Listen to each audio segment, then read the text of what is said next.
The air in the departure lounge tasted like recycled ozone and stale coffee. Rowan Hale sat on a plastic chair that had long since lost its structural integrity, his weight settling into the cracked foam with a soft groan that matched his own mood. He stared at the holographic contract hovering above his knees, the blue light reflecting in his tired, dark eyes. The text scrolled endlessly, a river of legalese designed to bury consent under layers of liability waivers and debt acknowledgments. He didn't need to read it again. He had memorized every word 3 days ago, when he was still desperate enough to hope for loopholes. Now the words were just shapes, obstacles, numbers, and the most important number was the one in the bottom right corner, minus 450,000 credits. Rowan shifted his legs, feeling the ache in his lower back from sleeping on the floor of his apartment for the last week.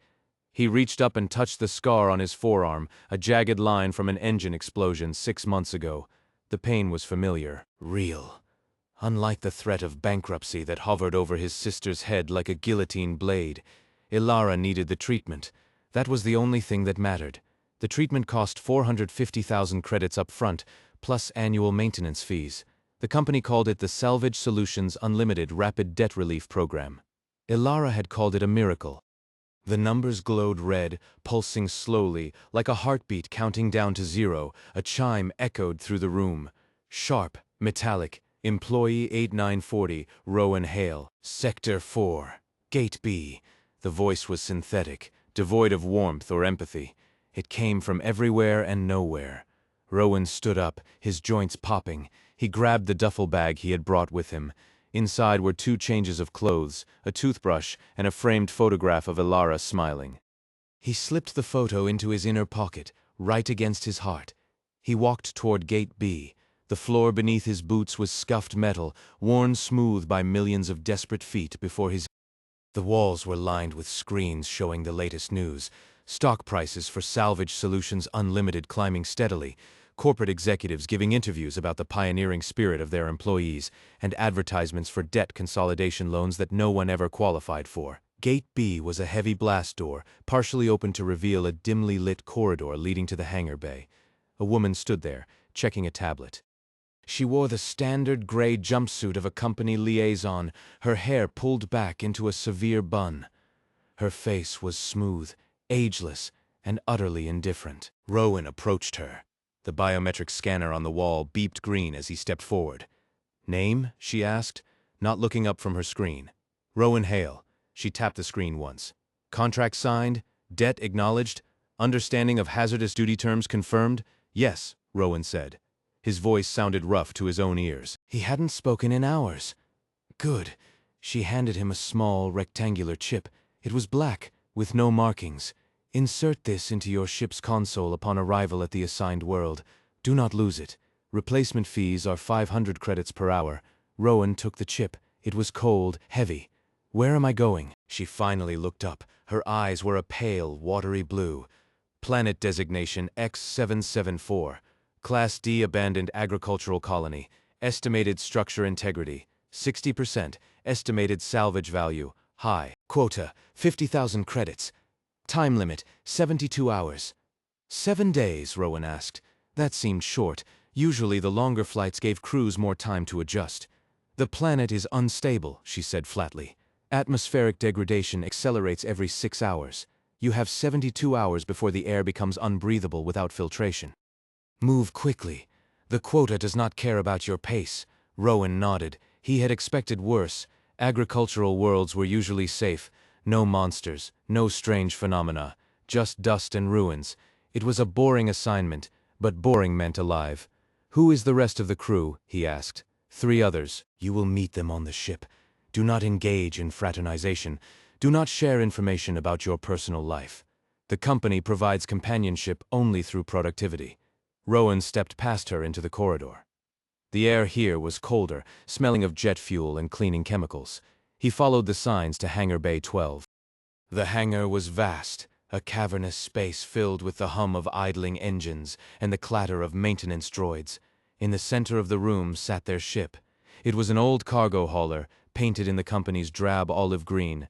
Its hull was scarred from previous flights, patched with weld marks that looked like angry scars.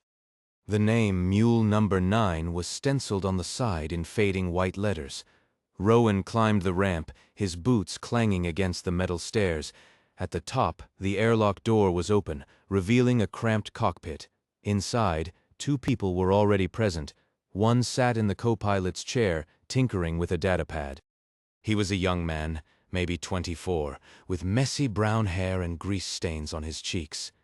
He wore a mechanic's jumpsuit that was too large for him, the sleeves rolled up to his elbows. He hummed a tuneless song as he worked. The other stood by the cargo manifest screen, looking out the viewport at the stars. She was tall, with short-cropped black hair and a posture so rigid it looked painful. She wore a scout's uniform, complete with a tactical vest and boots that had seen better days. Her eyes were fixed on the distant nebula, but her hands were clenched into fists at her sides. "New guy," the mechanic said without looking up. He didn't stop humming. "Welcome to the Mule. I'm Milo. I make sure the engine doesn't kill us before we even get there. Try not to break anything I fix." Rowan stepped fully into the cockpit. Rowan, pilot and engineer by trade. "Great," Milo said, finally looking up. His eyes were wide, bright with a nervous energy. "Another engineer. That means two people who know how to panic when things go wrong." "Lucky us," he grinned, but it didn't reach his eyes. "You ever seen a plasma leak up close? Because I have. It's very spicy." The woman by the viewport turned slowly. Her face was pale, her lips pressed into a thin line. She looked at Rowan with a mixture of curiosity and distaste. "I'm Vera," she said. Her voice was quiet but clear. "Scout, I handle navigation and threat assessment. If you see anything move that doesn't belong in the shadows, shoot it. If it's already moving, run." "Sounds like fun," Milo chirped. He tapped his datapad. "Look who else is joining us. Hannah from Corporate Internship Program. She's bringing up the rear with the inventory logs, probably crying about her quota by now." Rowan walked to the pilot's chair and sat down. The seat was worn leather, cracked and stiff. He buckled his harness automatically. "Intern? Yeah," Milo said. "She's got a nice suit and a worse attitude than the ship's AI. You'll like her." The door slid open again. A young woman stepped in. She couldn't have been older than 22.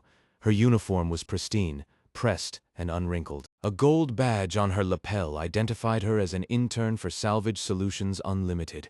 She held a tablet in both hands, clutching it like a shield.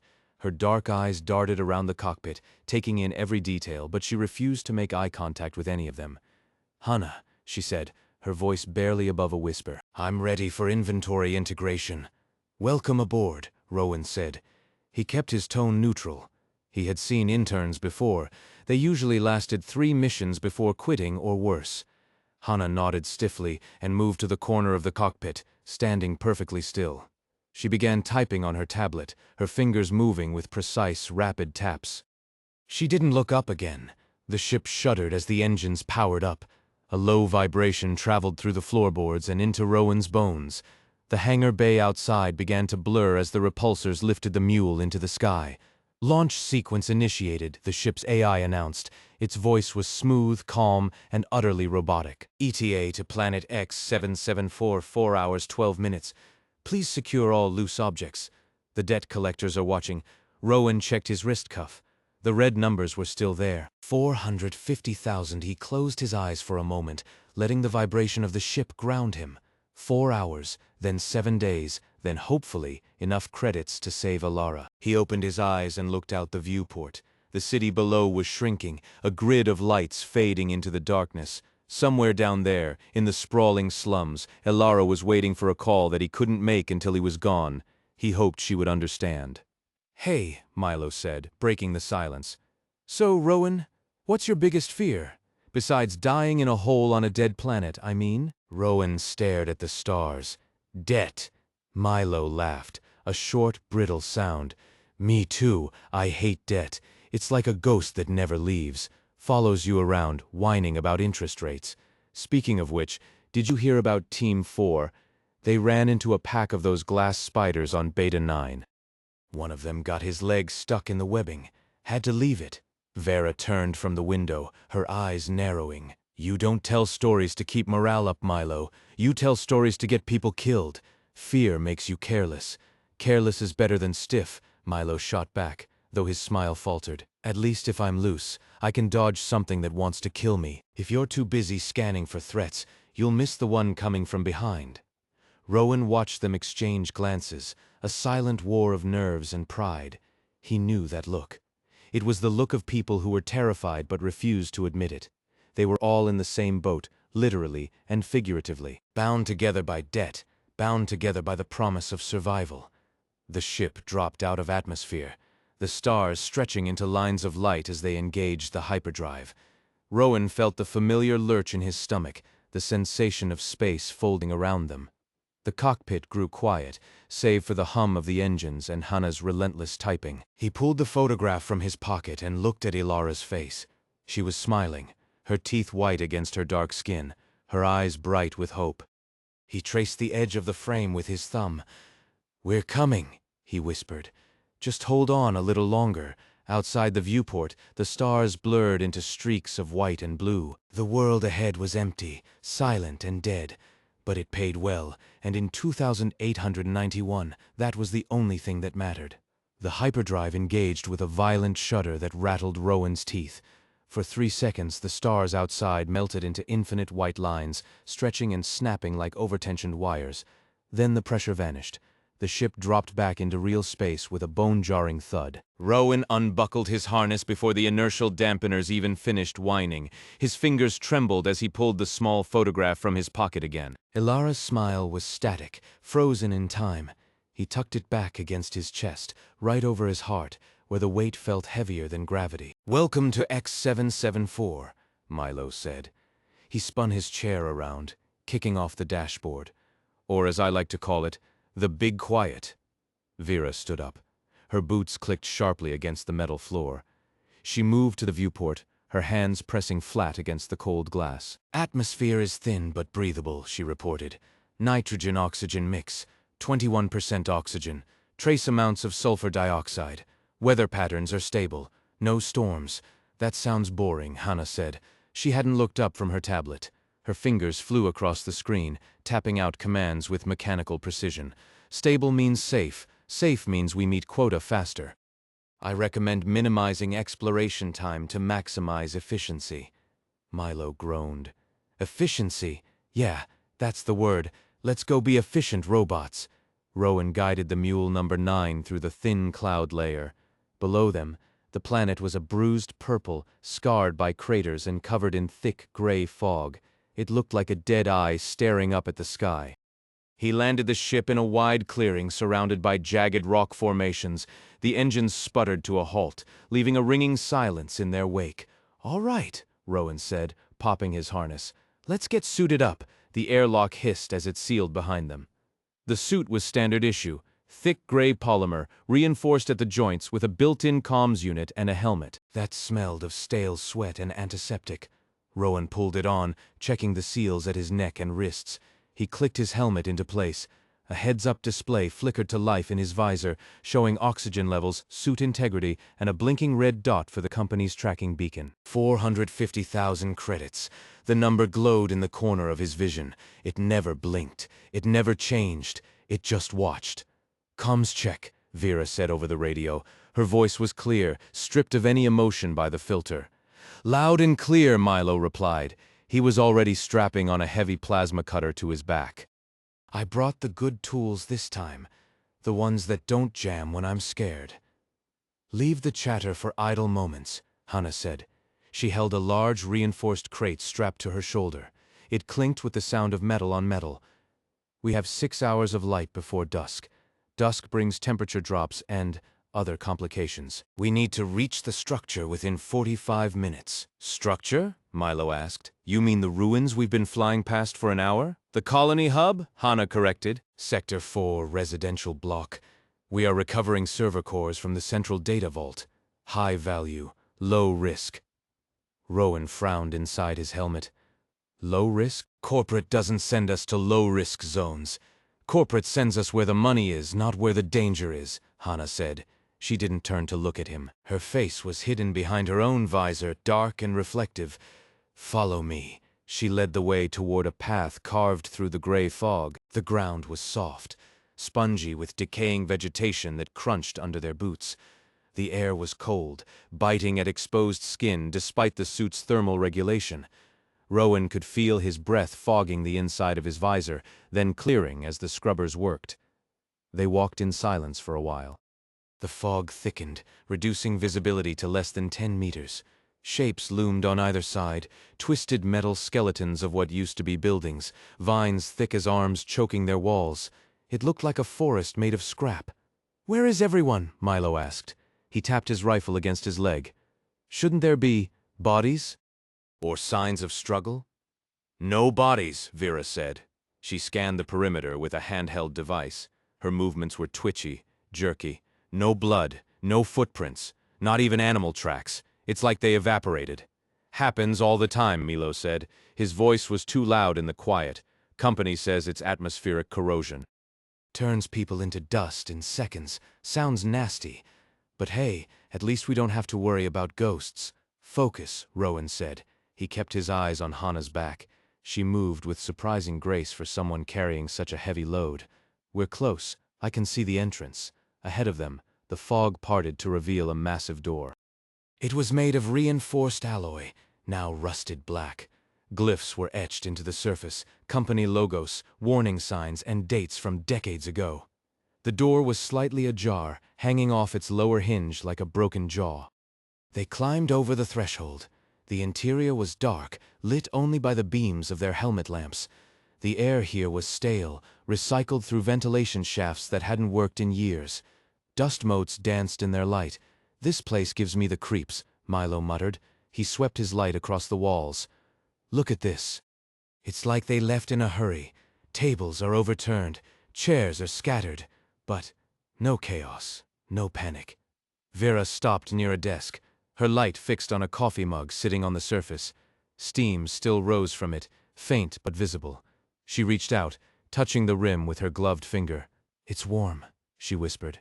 "Don't touch anything," Hana said sharply. "Contamination protocols? We are here for equipment, not souvenirs." Vera pulled her hand back quickly. "Right, sorry." They moved deeper into the building. Corridors stretched out in both directions, lined with doors that stood open. Through the gaps, Rowan could see rooms filled with furniture covered in white sheets. Computers sat on desks, screens dark. Personal effects were scattered everywhere, photographs, toys, clothes. It felt less like an evacuation and more like a pause button had been pressed. "Why is it still powered?" Milo asked. He tapped his helmet. "How is there even power? The grid should be dead. Geothermal taps," Hana said, still functioning. "Low output, but enough to keep basic systems running. It's why the coffee is warm. The heating elements are still active. That's convenient," Rowan said. He felt a prickle of unease at the base of his neck. Convenience was rare in salvage work. Usually everything was broken, frozen, or radioactive. "Where is the data vault?" "Down the hall, left turn," Hana said. She pointed with her crate. "It's heavily secured. I have the override codes from the company server. Do not attempt to force the door. It will trigger alarms." They followed her down the corridor. The floor was covered in debris, shattered glass, torn paper, fragments of plastic. Rowan stepped carefully, watching for tripwires or traps. There were none, just silence. The vault door was circular, thick steel with a digital lock panel glowing blue. Hana plugged her tablet into the port. Her fingers moved rapidly across the screen. "Accessing mainframe," she said. "Bypassing security protocols. 3, 2, 1. The lock clicked. The heavy door groaned as it swung inward. Inside, rows of server racks stretched to the ceiling. Most were dark, their lights dead, but in the center, a single cluster glowed with steady blue LEDs.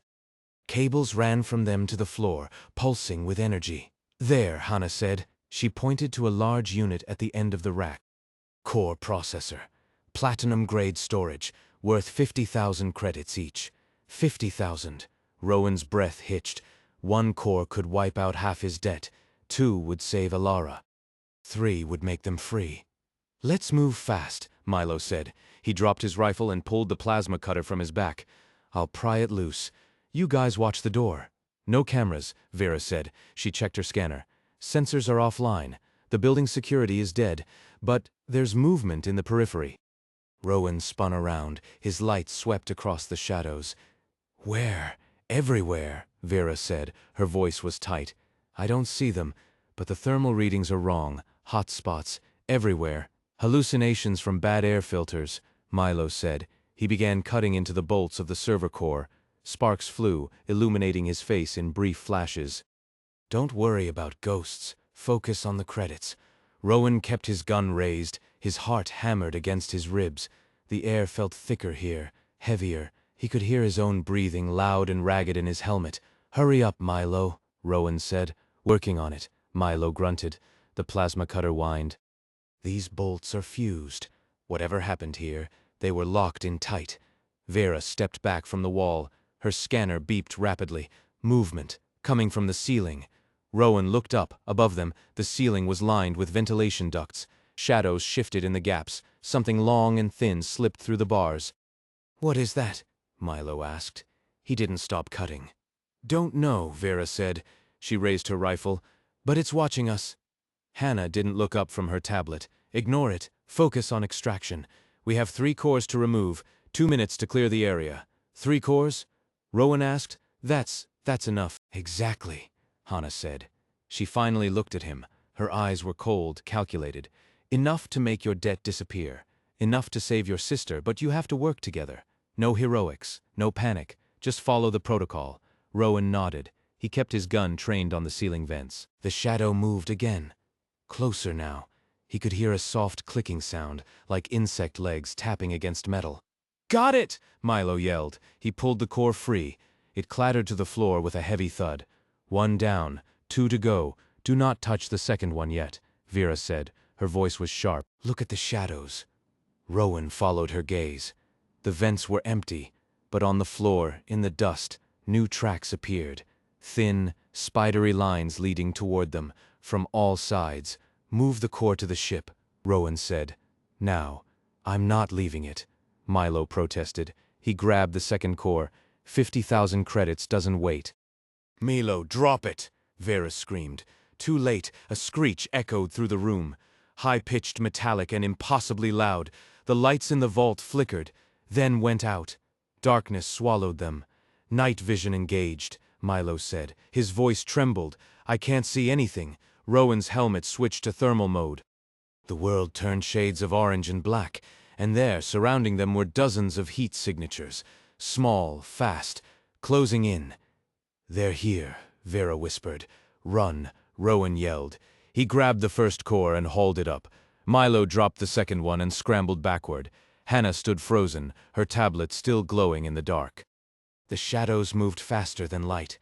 They poured from the vents, sliding across the floor like liquid oil. Where they touched the servers, sparks erupted. Go! Rowan shouted. He dragged Milo toward the door. Vera covered their retreat, firing her rifle blindly into the darkness. Muzzle flashes illuminated the swarm, long jointed limbs, segmented bodies, eyes that glowed with faint green light. They burst out of the vault and ran down the corridor. The fog outside was gone. In its place was a wall of darkness. To the ship, Rowan yelled. They sprinted through the ruins. Behind them, the clicking grew louder, faster, closer. Rowan could hear his own heartbeat in his ears. He didn't look back. He couldn't. If he looked back, he'd stop. And stopping meant death.